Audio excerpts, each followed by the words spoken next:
Praise the lord. చిన్న ప్రార్థన చేసుకుందాం.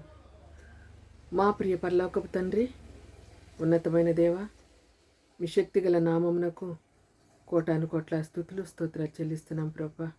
మా నోటి మాటలు, మా అందరి హృదయ ఛానములు మీ దృష్టికి అంగీకారంగా ఉండులాగున సహాయం దయచేయమని యేసయ్య పరిశుద్ధ నామంలో అడిగి వేడుకొంచున్నాం తండ్రి. ఆమేన్. ప్రియమైన దేవుని బిడ్డలారా, ఈరోజు ప్రభువుని శ్రద్ధగా ఎలా వెతకాలో తెలుసుకుందాం. అపోస్తలుడైన పౌలు గారు హెబ్రీయులకు రాసిన పత్రిక 11వ అధ్యాయము 6వ వచనంలో ఈ విధంగా తెలియజేస్తున్నారు. దేవుని యొద్దకు వచ్చేవాడు ఆయన ఉన్నాడనియు, తన్ను వెదకు వారికి ఫలము దయచేయవాడనియు నమ్మవలెను. అవును ప్రియమైన దేవుని బిడ్డలారా, ముందుగా మనం ఏది పొందుకోవాలన్నా కానీ దేవుని దగ్గరకు మనం రావాలి. వచ్చి ప్రభువు ఉన్నాడని మనం అర్థం చేసుకోవాలి. మనం అడిగే ప్రతి వాటికి కూడా ప్రభుకి ఇష్టమైనవి మనం అడిగినప్పుడు ప్రభు తప్పకుండా మనకు ఫలము దయచేస్తారని నమ్మవలసిన వారమై ఉన్నాము. ఈ సమయంలో చిన్న వృత్తాంతాన్ని మనం జ్ఞాపకం చేసుకుందాం. అసలు ప్రభువారు ఈ లోకంలో ప్రార్థిస్తున్నప్పుడు ఒక్కొక్కసారి శిష్యుల దగ్గరికి వెళ్ళి 3 పర్యాయాలు హెచ్చరిస్తారు. వారిని మరలా విడిచి వెళ్ళి ఆ మాటలే చెప్పుచు 3వసారి ప్రార్థన చేసెను అని మత్తయి సువార్త 26వ అధ్యాయము 44వ వచనంలో రాయబడి ఉంది. ప్రార్థన చేయువారు దేవుని చిత్తాన్ని ఎరగవలసిన వారమై ఉన్నాము. ఒక్కొక్కసారి మన ప్రార్థనకు వెంటనే జవాబు రాదు. ఒక్కొక్కసారి మనం అనేక పర్యాయాలు ప్రార్థిస్తూ ఉంటాము. ప్రభువు ఒకే విషయంలో 3 సార్లు ప్రార్థించి శిష్యులను దగ్గరికి వెళ్ళి మరీ హెచ్చరించారు. వారిని మరలా విడిచి వెళ్ళి ఆ మాటలే చెప్పుచు 3వసారి ఆయన ప్రార్థన చేసిన అని రాయబడి ఉన్నది. థామస్ కార్టర్ అను ఒక ఖైదీ గురించి మీరు ఎప్పుడైనా వినే ఉంటారు.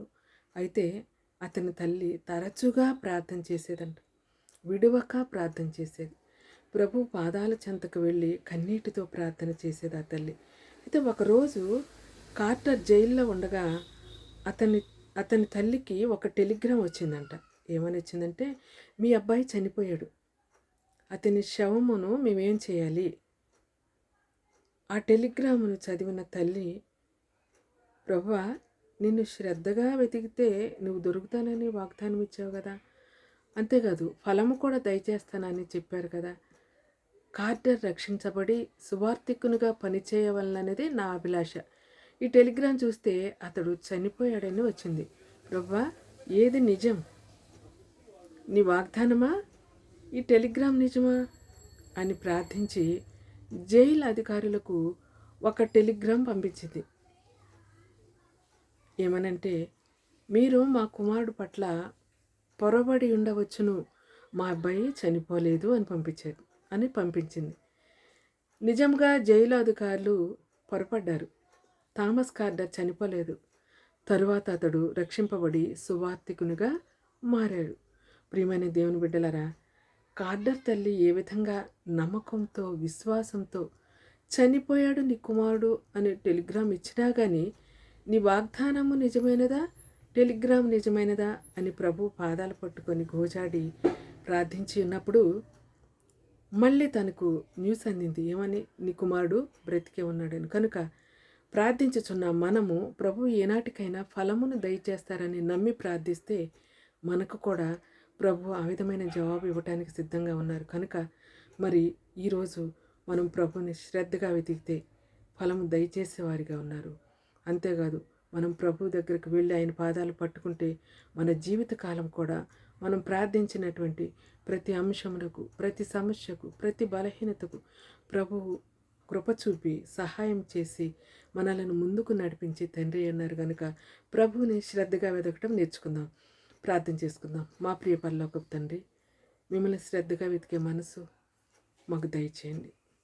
విసుగు వేసారిపోకుండా విశ్వాసంతో, నిరీక్షణతో పదే పదే ప్రభా మిమ్మల్ని శోధిస్తూ ప్రార్థించి మీ నుండి శ్రద్ధగా సమస్తమును మేము పొందుకుని భాగ్యమును మాకు దయచేస్తారని యేసయ్య శక్తిగల నామంలో అడిగి ప్రార్థించి వేడుకొని పొంది ఉన్నాం తండ్రి. ఆమేన్. Praise the lord.